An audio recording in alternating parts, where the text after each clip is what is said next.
ओम श्री गणेशाय नमः। ओम श्री गुरवे नमः। शांताकारं भुजंगशयनं पद्मनाभं सुरेशं विश्वाधारं गगनसदृशं मेघवर्णं शुभांगं लक्ष्मीकान्तं कमलनयनं योगिभिर्ध्यानगम्यं वन्दे विष्णुभवभयहरं सर्वलोकैकनाथम्। हरि ओम। अथ देवशयनी एकादशी कथा। युधिष्ठिर ने पूछा, भगवन, आषाढ़ के शुक्ल पक्ष में कौन सी एकादशी होती है?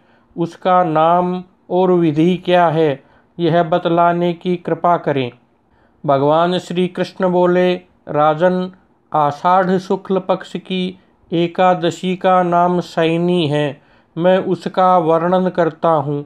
वह महान पुण्यमयी, स्वर्ग और मोक्ष प्रदान करने वाली, सब पापों को हरने वाली तथा उत्तम व्रत है।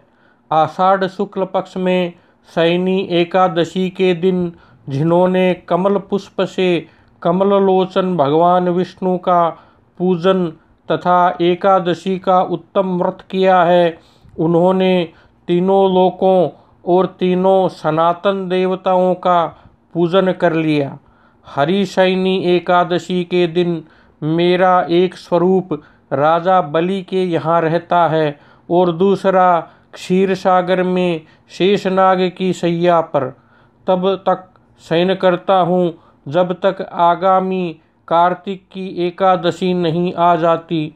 अतः आषाढ़ शुक्ल पक्ष की एकादशी से लेकर कार्तिक शुक्ल एकादशी तक मनुष्य को भली भांति धर्म का आचरण करना चाहिए। जो मनुष्य इस व्रत का अनुष्ठान करता है वह परम गति को प्राप्त होता है।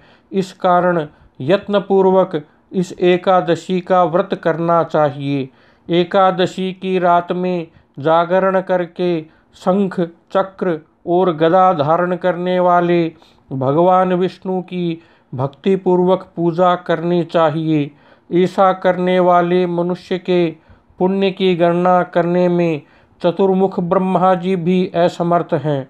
राजन, जो इस प्रकार भोग और मोक्ष प्रदान करने वाली सर्व पापहारी एकादशी के उत्तम व्रत का पालन करता है, वह जाति का चंडाल होने पर भी संसार में सदा मेरा प्रिय करने वाला है।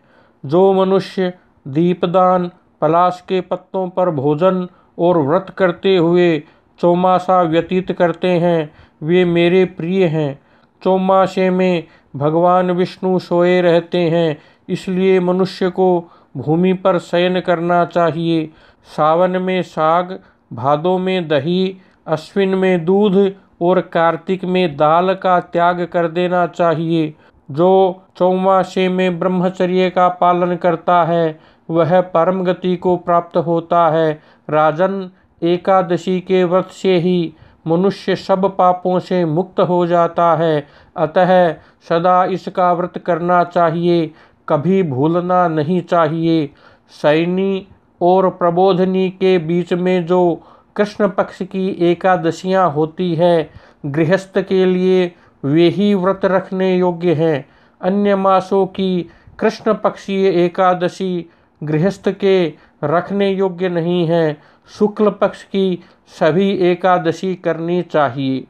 हरि ओम तत्सत। ओम शांति शांति शांति।